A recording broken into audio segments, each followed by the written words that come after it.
사이언스 투데이가 이번 주부터 과학 기자들의 전문 코너를 신설해 여러분을 찾아가고 있습니다. 한 주의 마지막인 금요일에 다룰 주제, 바로 영화나 공연 속 다양한 과학을 찾아보는 시간을 마련했는데요. 사이언스 레드카펫 양회영 기자와 함께하겠습니다.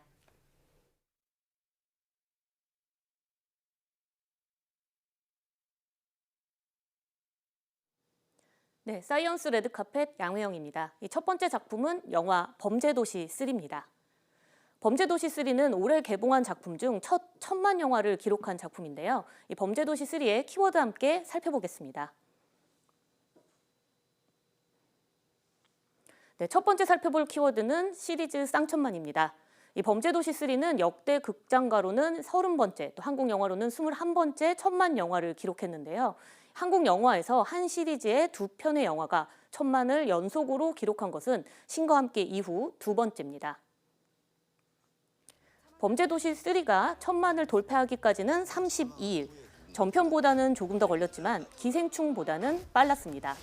아는 맛이 무섭다고 이전 영화에서 나온 재미들이 약간은 변주되지만 그래도 웃기고 재밌습니다. 왜? 죽이면 안 돼? 지난해 가을부터 국내 극장가를 점령했던 블록버스터급 외아들 사이에서 고전했던 한국 영화였는데요. 관객들이 재미있는 한국 영화를 기다렸는데 그 갈증을 범죄도시가 해소를 해줬습니다. 특히 관람가를 15세로 낮추고요. 중간고사 끝난 시점에 개봉했고 또 연휴, 징검다리 연휴까지 이어져서 흥행 바람을 제대로 탔습니다.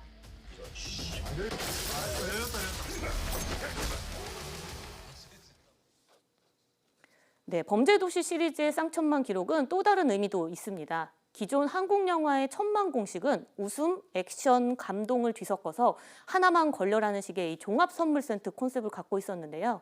이 범죄도시는 이를 깬 범죄 액션이라는 한 우물을 팠다는 점에서도 의미가 큽니다. 두 번째 키워드 보겠습니다.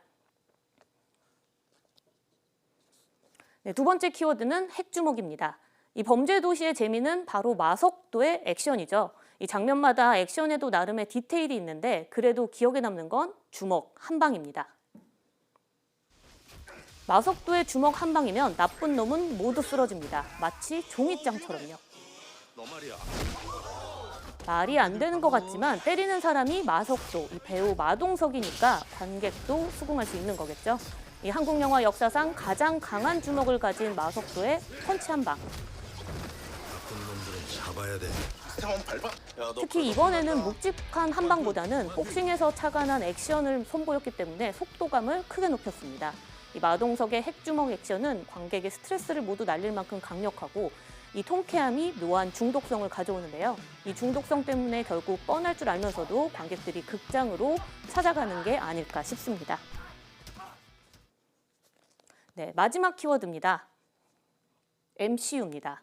헐리우드에는 MCU, 마블 시네마틱 유니버스가 있습니다. 한국에도 또 다른 MCU죠. 마동석 시네마틱 유니버스가 있는 건데요. 이 주연 배우인 마동석 씨가 기획부터 제작, 연기까지 모두 도맡아서 하고 있기 때문에 영화 범죄도시 시리즈는 곧 마동석 시네마틱 유니버스라고 할 수 있습니다. 이 배우 마동석 씨는 이 범죄도시 2 기자간담회 때 처음 시리즈화를 공식화했고요. 이 3편과 동시에 촬영했던 4편은 내년 개봉을 앞두고 있습니다. 1편 시나리오가 나오기 전에 이미 8편 정도의 프랜차이즈를 생각을 했었고. 네, 범죄도시는 조선족 폭력 사건이나 필리핀 한국인 납치 살해 사건, 또 야쿠자 마약 사범 등 모두 실제로 일어난 사건들을 다뤘죠. 이 내년에 개봉할 4편 역시 불법 온라인 도박 조직을 잡는 이야기라고 합니다. 한국에서 일어난 범죄가 다양한 만큼 범죄도시에서 다룰 수 있는 소재 또한 무궁무진하다는 건데 이 시리즈가 거듭할수록 업그레이드된 마석도의 활약을 벌써 기대가 됩니다. 일단 스토리 자체는 8편이 다 굉장히 다른 결의 스토리라서 스토리 면에서는 그런 건 문제없지만 캐릭터도 어느 정도 같은 액션이라도 좀 진화를 시켜야 되고 기존에 보여줬던 것보다는 좀 다른 모습이 있어야 되는데 다른 것을 보여줘야 된다는 그런 것조차 강박이라고 생각을 해서 그냥 한 편 한 편 스토리와 캐릭터에 좀 충실하려고 노력합니다. 네, 사이언스 레드카펫 첫 시간은 올해 가장 뜨거운 영화 범죄도시 3를 살펴봤는데요. 자, 그럼 이 영화 속에 담겨 있는 과학 이야기를 나눠봐야 할 텐데, 네. 자, 우선 영화 속에 그 하이퍼라는 마약이 등장하잖아요. 이게 실제로 있는 건가요? 네, 저도 사실 영화를 보자마자 확인을 해봤습니다. 그런데 이 하이퍼는 실존하는 마약은 아니었습니다. 그런데 이 하이퍼라는 마약이 실제로 만들어질 가능성은 있다고 볼 수 있습니다. 네. 이른바 디자이너 드럭, 그러니까 합성 마약이 최근 급증하고 있기 때문입니다. 네, 디자이너 드럭이라고 하면 이 마약이 디자인된 거다, 마약을 디자인한다 이런 말인 것 같은데요. 이게 무슨 말인지 선뜻 좀 다가오진 않거든요. 합성 마약이 뭘까요? 네, 이 자연계에 존재하는 물질이 아닌 이 화학적으로 만들어진 물질들을 조합을 해서 만들어낸 마약을 합성 마약, 디자이너 마약이라고 부르는 건데요. 네. 우리가 흔히 이 양귀비 열매에서 추출한 액으로 만드는 뭐 아편이나 코카나무 잎에서 만들어지는 코카인 같은 거는 대표적인 천연 마약입니다. 하지만 이와 달리 이 합성 마약이라고 하면요, 이 화학적 변형을 통해서 마치 디자인을 하듯이 마약을 이것저것 섞어서 새로운 마약을 만드는 건데요. 이 합성 마약이 위험한 이유는 크게 두 가지로 꼽힙니다. 먼저 화학적인 변형, 그러니까 기존의 화학 구조를 깨서 다른 화학 구조를 만든다는 거고, 다른 하나는 안전성 검증을 거치지 않는다는 겁니다. 이 합성 마약의 경우는 화학 구조를 조금만 바꿔도 이 완전히 다른 마약이 된다고 해요. 네. 이 화학 구조를 바꾸는 이유에는 이제 아무래도 중독성이나 환각성을 높이기 위해서, 아니면 생산 단가를 낮추기 위해서, 그리고 또 다른 이유는 또 검출을 피하기 위해서 화학 구조를 바꾸고 있는데요. 이 합성 마약을 만들 때 처음부터 완전하게 만들어야지 이런 생각은 만드는 사람이 전혀 하지 않겠죠. 네. 그러다 보니 만들어진 합성 마약이 인체에 얼마나 악영향을 끼치는지, 위험한지는 우리가 알 수 없는 상태입니다. 네. 일명의 그 좀비 마약이라고 불리는 네네. 펜타닐이라고 있잖아요. 이게 합성 마약의 끝판왕이라고 불리는데요.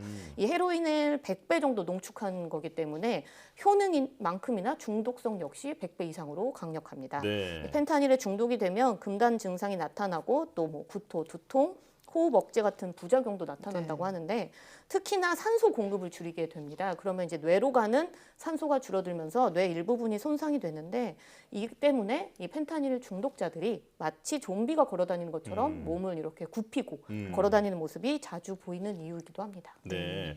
자, 조금 전에 이 마약 디자인이 있는 이유 중에 하나가 그 검출을 피하기 위해서라고 말씀을 해주셨는데요. 자, 그렇다면 지금 이제 신종 마약이 나오면 검출하는 방법이 쫓아가지 못할 것 같은데, 지금 마약 검사는 어떻게 하고 있나요? 네, 우선 뭐 가장 흔한 방법은 당연히 소변 검사겠죠.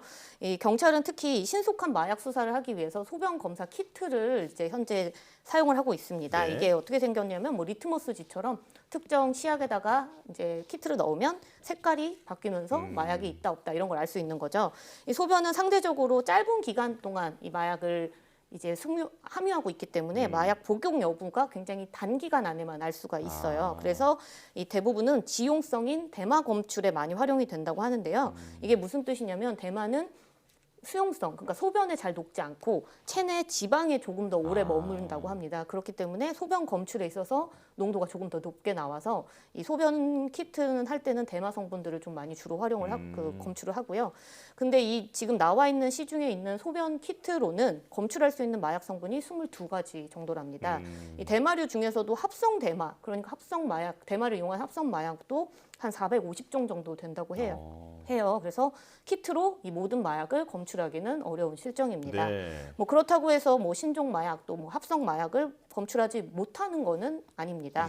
키트가 아닌 뭐 소변 검사, 그리고 뭐 모발 검사, 혈액 검사 등은 이제 실험실에서 진행을 하게 되면 체내에 남아 있는 아주 미량의 마약 성분도 정밀 분석을 통해서 찾아낼 수 있는데요. 특히 기존 방식으로 검출할 수 없는 이 신종 마약의 경우도 뭐 질량 분석기나 고성능 액체 크로마토그래피 같은 이제 기기를 이용을 하면 현재 이제 신종 마약의 성분들을 찾을 수 있고요. 이 장비로 나온 결과값이 기존 마약 성분과 어느 정도 유사한지 이런 것들을 좀 비교를 해보고 물질의 뭐 구조, 그리고 뭐 질량 이런 것들을 파악을 해서 이게 어느 정도 마약성 물질인지를 파악을 하고요. 만약에 마약이라고 의심이 된다면 이 식약처에 임시 마약류 지정을 요청을 할 수 있다고 합니다. 네.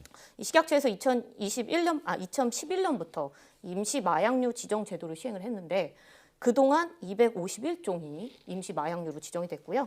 이 중에서 이 161종은 의존성 여부 평가를 거쳐서 마약류로 지정이 됐다고 합니다. 네. 그런데 그 최근 학생들이 또 마약 음료수를 모르고 마시는 사건도 있었을 만큼 마약이 굉장히 흔하게 되고 현장에서 또 이런 걸 검출하는 게 굉장히 중요할 것 같은데요. 신종 마약을 이렇게 아예 검출하지 못하는 것도 아닌데 신종 마약 성분까지 검출하는 키트가 왜 이렇게 개발이 더딘 걸까요?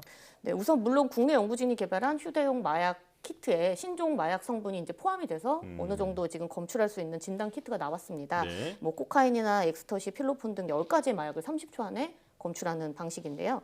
이 키트는 지금 현재는 이제 경찰 수사에 사용을 하고 있고 또 안전성 검사를 거쳐서 일반인들도 2년 정도 뒤에는 쓸 수 있도록 현재 개발을 진행 중입니다. 이런 키트 개발이 지금 현재 굉장히 많이 활발하게 이루어지고 있음에도 신종 마약의 유통 주기가 짧다는 게 이 키트 개발 속도를 쫓아갈 수 없는 겁니다.